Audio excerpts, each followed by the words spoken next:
Welcome to Movie Slice.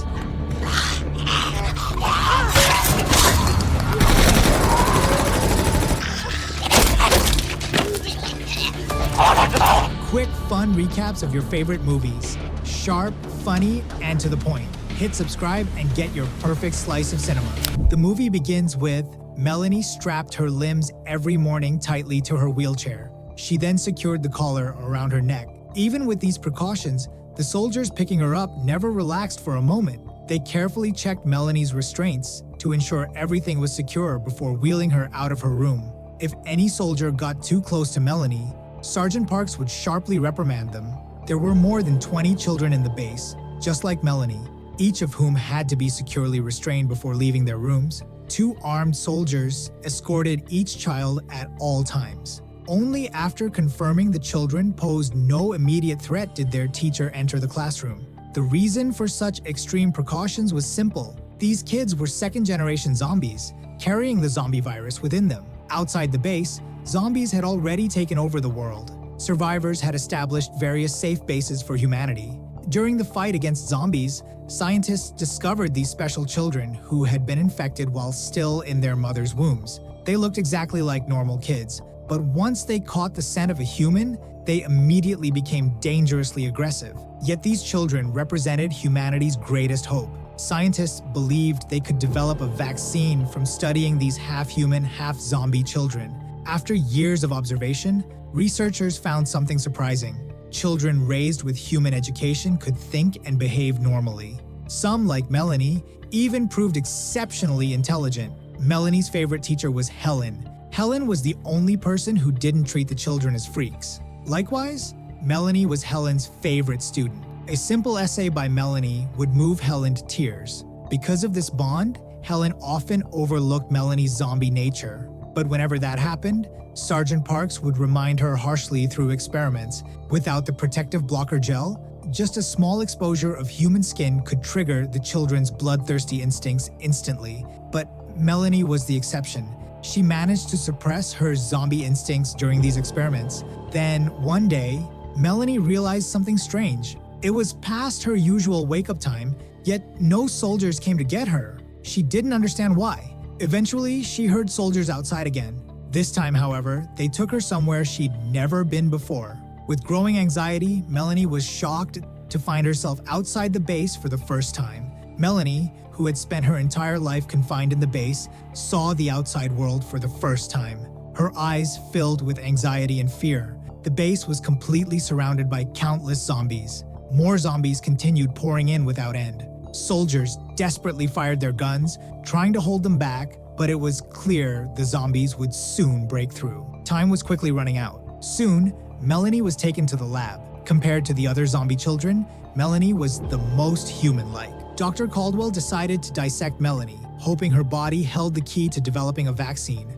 To keep Melanie calm, Caldwell quickly injected her with a tranquilizer. Soon, Melanie felt herself drifting into unconsciousness. Then, Caldwell and her assistant carefully placed Melanie on the operating table, tightly securing her with straps. Just as the experiment was about to begin, Helen suddenly burst into the lab. She tried to stop Caldwell from carrying out the cruel procedure, but Caldwell mercilessly sprayed pepper spray directly into Helen's face. The burning sensation instantly disabled Helen. 2 soldiers quickly entered and dragged her away. Alarms suddenly blared throughout the base. Selkirk, however, didn't notice a zombie approaching from behind. Caldwell reacted quickly, grabbing a fire extinguisher and smashing it onto the zombie. Although Caldwell successfully fought off the attack, her hand was severely cut by the glass. Even worse, Selkirk, who had been bitten, started rapidly transforming into a zombie. She left Melanie alone on the operating table. Fortunately, Melanie carried the same virus within her, making the zombie uninterested in her. Melanie took advantage of this opportunity. She grabbed a scalpel, cut through her restraints. The moment Melanie stepped outside, she froze. The entire base had already been overrun by zombies. In the chaos, Melanie saw Helen. Seeing this enraged Melanie completely. She lunged at the soldier and began biting him furiously. Tasting blood for the first time made her feel intoxicated. She fainted. When Helen regained her senses, she quickly scooped Melanie into her arms. Helen closed her eyes in despair. awaiting death. Suddenly, an armored vehicle raced toward them. Helen jumped onto the vehicle, still clutching Melanie. They had narrowly escaped death. Inside the vehicle was Dr. Caldwell. A soldier named Gallagher quickly noticed Melanie as well. Parks immediately wanted to eliminate this potential threat. Helen swiftly shielded Melanie with her own body. Caldwell also stepped forward to intervene.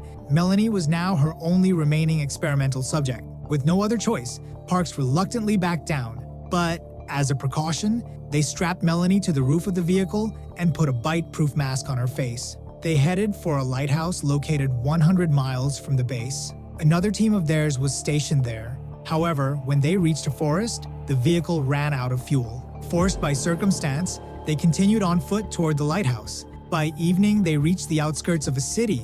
Parks raised his binoculars to look ahead. The city was swarming with zombies, but luckily they were all dormant. At that moment, a zombie mother was pushing a stroller through the crowd of the undead. Out of curiosity, Dr. Caldwell stretched out her foot to stop the stroller. She saw a baby squirming non-stop. Carefully, she lifted the blanket, but she was startled to find a rat feasting on rotten flesh inside. The noise immediately caught the attention of the mother zombie. Luckily, Parks reacted fast and shot the zombie. Even though his gun had a silencer, the sound still alerted more zombies. The group had no choice but to fight their way out while retreating quickly. Soon, they found shelter inside an old crumbling building. To make sure it was safe, Parks and Helen decided to split up. They searched the building for zombies and also looked for supplies and food. Meanwhile, Caldwell and Melanie stayed where they were. Melanie couldn't hold back her curiosity and asked Caldwell about her past. Caldwell didn't hide anything and told her everything. She explained that when the zombie virus first broke out, many pregnant women got infected, but their unborn babies kept growing. The fetuses devoured their mother's organs from the inside and crawled out of their bodies. Maybe because of their strong adaptability, these babies' brains somehow coexisted with the virus.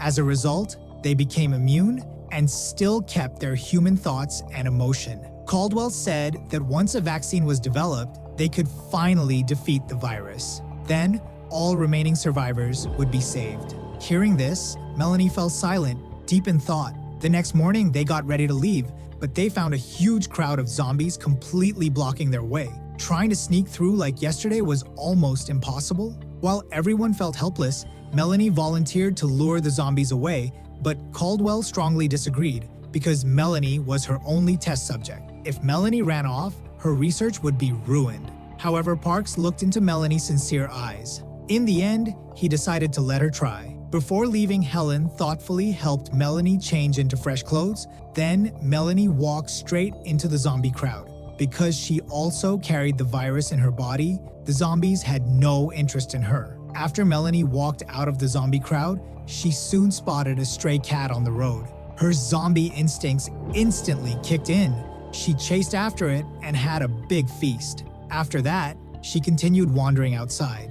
It was her first time exploring the outside world, and everything fascinated her. Before long, she followed another scent and found a teddy dog. But this time, she was full and still kept her mind clear. So she quickly grabbed the teddy and carried it away. She brought it back to the zombie crowd and put it down. The smell of fresh meat woke the zombies at once. They immediately chased after the poor teddy. In the end, she successfully lured the zombies away from that area. From that moment on, Melanie earned everyone's trust. Whenever they explored new places, she went first. Only after she made sure it was safe, the others would follow. Soon, they arrived at another city, but strangely, there was not a single zombie in sight. When they reached the city center, they were completely shocked. A skyscraper, hundreds of feet tall, was fully covered with plants. Beneath it lay piles of thousands of zombie corpses. The plants had actually grown out of the zombies' bodies. Caldwell immediately realized the virus had entered its second stage. It no longer just lived inside humans. Now it was actively spreading. Once the fruits on these plants ripened, the virus inside would be released into the air. At that point, anything that could breathe would be doomed. Caldwell picked one of the fruits to take back for research. On the way, Melanie curiously asked why the fruit would cause the end of the world once it ripened. Caldwell patiently explained it to her. She also showed Melanie how tough the fruit's shell was. Unless there was a fire or some extreme condition, It was very hard to break them open. As they kept walking, they discovered a vehicle that looked like an RV. Caldwell was overjoyed because she knew it was actually a mobile laboratory. They went inside and found the equipment still in perfect condition. Although the vehicle couldn't start, at least it could serve as a temporary base for them. Thanks to the solar power system, they didn't need to worry about electricity for now. The only problem was the lack of food. Parks immediately tried to contact the lighthouse for rescue, but there was no response from the other end. Left with no choice, Gallagher decided to go out and search for supplies. Meanwhile, Melanie started breathing heavily. Her body was reminding her that she needed to eat. To prevent her from losing control, Parks allowed her to go out and find food on her own. Soon, she caught a pigeon on a rooftop and devoured it hungrily. But Gallagher was not so lucky. Not only did he find nothing, but something had started following him. At the same time, Melanie sensed danger. Following the scent, she arrived at a house. Inside, she discovered a group of zombie children like herself. Suddenly, one of the zombie kids ran in hurriedly and whispered something to their leader. Right after that, all the zombie children rushed out together. Melanie guessed that they were heading out to hunt. She quickly returned to the lab and told Parks what she had seen. Gallagher was still outside looking for food. At that moment, Gallagher found a can of food on the street. Then he saw a second can and a third one. Following the trail of cans, Gallagher reached the entrance of a supermarket. Because the gap between the doors was too narrow, he had to leave his gear, including his radio, outside. He had no idea he was walking right into a carefully set trap. Since his radio was outside, he missed Parks' urgent call. Inside, Gallagher found plenty of food. But as soon as he turned around, he saw a kid holding a huge rat. In the next second, more zombie children appeared before him. Before Gallagher could react, they all pounced on him and started biting him wildly. By the time Melanie and the others arrived, all they saw was a chewed-up corpse. Suddenly, Melanie realized something. She urged everyone to leave quickly, but as she peeked out from the supermarket, they were already surrounded by the zombie children. Parks instinctively raised his gun, but Melanie stopped him. She knew these kids just wanted to survive. She wanted to protect her own kind in her own way. Just then, a female zombie charged at her. Melanie knocked it down with a single punch. They fought like wild beasts, relying on instinct and intimidation. Melanie tried to scare them into backing off, but their leader, armed with a bat, rushed to attack. Melanie easily dodged every swing because she had received human combat training. With a quick move, she trapped the leader. Then she picked up the zombie's bat and struck the leader repeatedly until he died. The brutal scene completely shocked the other zombie children. They were terrified by what they saw. The others finally understood. Melanie was proving her strength to earn the respect of her wild kind. Without their leader, the zombie children scattered like loose sand. Melanie successfully led Parks and Helen out of danger. They safely returned to the lab, but found the door wide open. As soon as they entered, they saw Caldwell wearing a gas mask and pointing a gun. Before they could react, they were knocked out by gas. Caldwell had secretly released sleeping gas into the air. Her wound had become infected, and she knew she didn't have much time left. She had to dissect Melanie to create the vaccine. But when she turned around, she was shocked to see Melanie standing up. Because of her special zombie body, Melanie didn't need to breathe as much as humans. Realizing her plan was exposed, Caldwell tried to persuade Melanie emotionally. She said if they made the vaccine, Melanie would become a hero for all humanity, and Helen would never turn into a monster. Melanie hesitated for a moment, but then she thought of the zombie children outside. Ever since she was born, no one had truly accepted them except Helen. Humans only wanted to use them to eliminate zombies. This world already belonged to the dead. If humans treated their lives like nothing, then maybe zombies should rule this planet.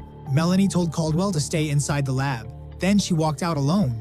Caldwell understood what Melanie was about to do and immediately chased after her. But she didn't get far before being surrounded by the zombie children. She gave a helpless smile, accepting her fate. Meanwhile, Melanie reached the giant plant. Without hesitation, she lit it with a match. The fire quickly spread upward. The zombie fruits exploded one after another. Countless zombie viruses were released into the air ahead of time. Soon, the virus would cover the entire Earth. After finishing everything, Melanie headed back to the lab. On the way, she ran into Parks, who had come to find her. It was clear he had already inhaled the virus. Melanie kept apologizing to him. but it was too late. Parks knew he would soon turn. He pulled out his gun and begged Melanie to end his life. He didn't want to become a monster. In the end, Melanie tearfully agreed. In the final scene, Helen woke up in the lab. She became the last human on Earth. She resumed her role as a teacher and began educating the zombie children, passing on human history as much as she could. And so, a brand new civilization was about to be born. If you liked today's video, don't forget to like, subscribe to the channel, and activate the bell to receive all new updates. See you in the next video.